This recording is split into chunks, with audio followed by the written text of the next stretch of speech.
My name is Judy. Welcome to the Liberated Multitasker. Today, we're going to do a couple of different things. We're going to make some Jezebel sauce, some sketchy pizza, some corn salad, and we're going to roast some garlic. So come join me.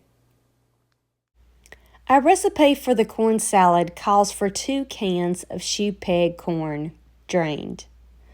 However, I only have 1 can. But I did get another can of summer crisp Mexican style corn. So I'm going to drain that and use this as well.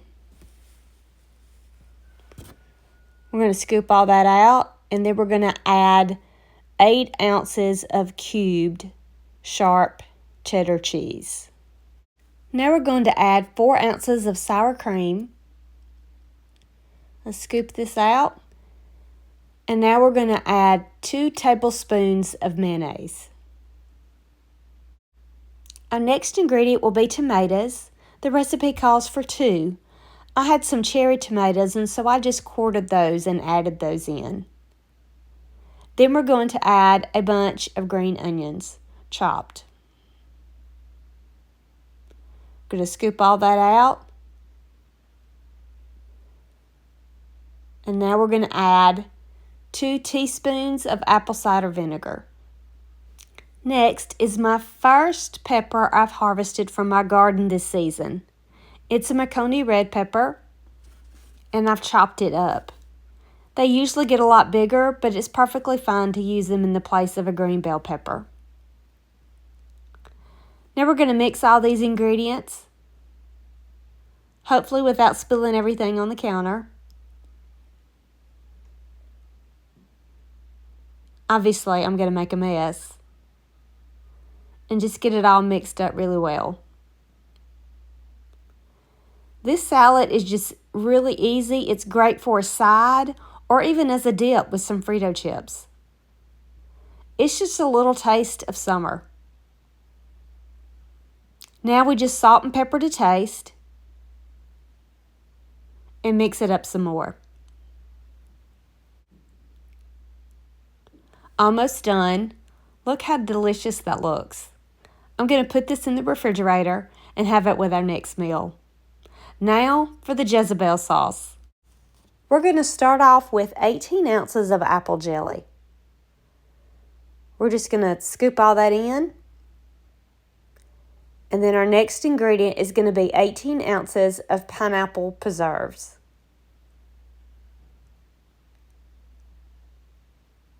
This is such an easy sauce to make. Now I'm going to use 8 ounces of prepared horseradish.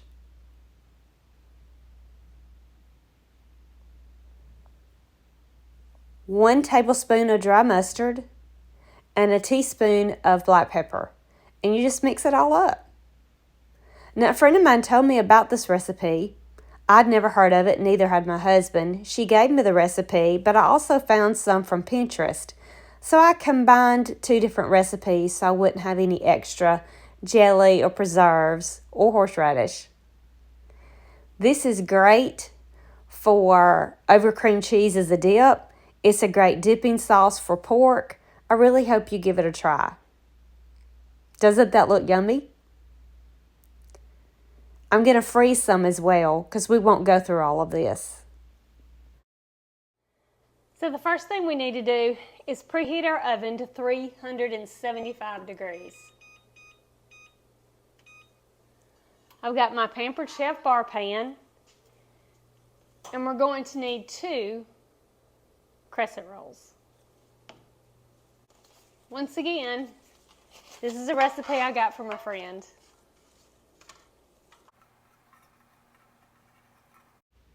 You're just going to spread these out on the bar pan, and this is going to be your crust for the sketchy pizza. I have more dough, so I'm pulling out 2 pans, and we're just going to make a personal size pizza with these pans. And this will finish up the dough. We're going to bake it at 350 degrees for 10 to 15 minutes, just until it's lightly golden brown.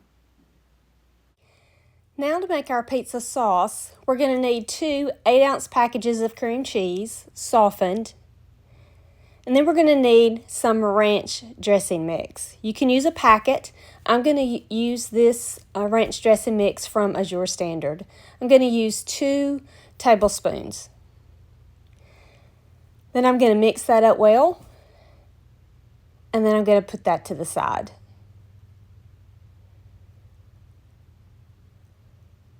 Almost done. This is a great way to get in your vegetables. Now we're going to chop up our cauliflower. We don't want big chunks. I like to use smaller bite-sized pieces. Our pizza crust is done, so I'm going to pull that out of the oven and let that cool. Now it's time to chop up our broccoli. Just like the cauliflower, you don't want it in big pieces. I like to cut it in smaller pieces. Now we're going to spread our cream cheese mixture onto our crescent roll dough.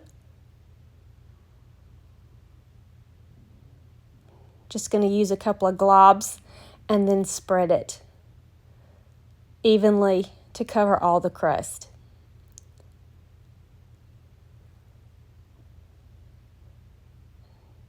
Now we're almost ready for our toppings. I'm going to cheat and use carrot sticks. You can buy carrots and peel them and chop them if you like. I'm just going to use these carrot sticks. Spread that on evenly, and then we're going to add our cauliflower.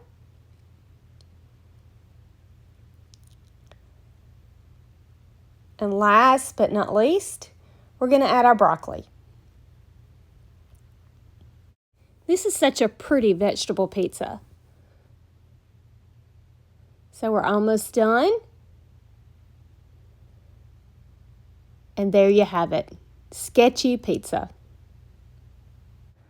Try this, comment below and let me know what you think. Now for our last odds and ends, we're going to roast some garlic. Now I've never done this before, so all you need really is some aluminum foil, some garlic, some olive oil, and salt. I'm going to loosen up these cloves, break them open a little bit. I'm going to pour a little olive oil and salt inside.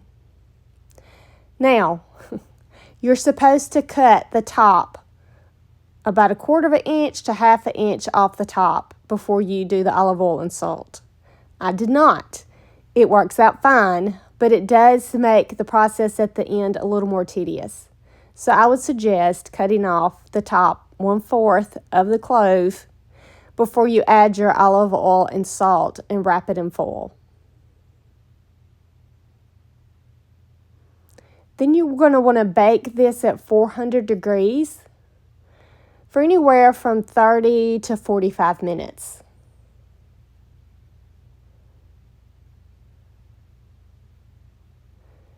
And then you're going to want to let it cool before you start unwrapping it. But this is what it looks like. Now I'm separating these cloves and I'm going to put them in ice cube trays to freeze. Some of these I can peel off and some of them I have to cut with scissors in order to squeeze them into the ice cube trays, which I would not have had to do if I'd cut them to begin with. So I'm averaging about 3 to 4 cloves per ice cube, just depending on how big they are. I'm just about done. And I will freeze these, and once they're frozen, I'll put them in Ziploc bags, and that way I can pull out what I need.